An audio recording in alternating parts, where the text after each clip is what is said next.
Yesterday, Kyle Schwarber hit 4 home runs in a single game, becoming just the 21st player ever to do so in Philadelphia's eventual 19-4 win. This not only marked the third time that a player has done that this year, which is completely unprecedented in baseball history, but it was also in this contest he managed to do something else personally as well, breaking an all-time home run record that had previously been owned by none other than Barry Bonds. I'll get more into what that is a bit later, but first let's go over each of his homers. Atlanta, oddly enough, had managed to get off to a 3-0 lead in this one when Schwarber came up in the bottom of the first, currently suffering an 0-for-20 skid, but he would immediately break out of this with a long home run to right field on one of the hangiest curveballs you will ever see, crushed into the second deck no less. His team would then manage to push across 7 more by the time he came up in the fourth inning,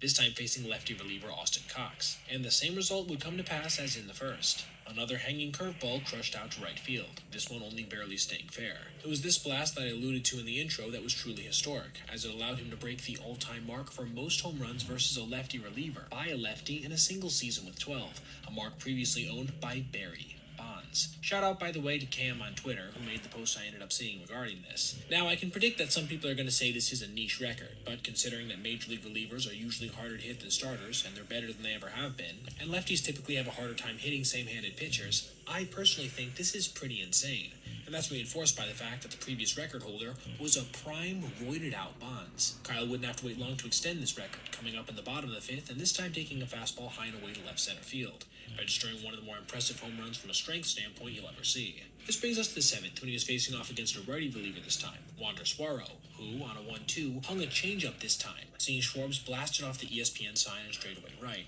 registering his record-tying 4th home run of the ballgame. But in a manner that isn't very common overall, he would get a chance to attempt to break the record when he came up in the bottom of the 8th, facing essentially slow pitches from a position player this time. But alas, it wasn't to be, as he would pop up a 57-mile-per-hour bowling ball to left field. Still, not only did he manage to tie one of the most impressive single-season records ever, as, bear in mind, there have now been 24 perfect games ever thrown, and like I previously mentioned, just 21 instances of what Kyle did. But he also broke that separate record on this night as well, one that was impressively previously owned by the dude with the most home runs in the history of Major League Baseball. Talk about a solid day at the office.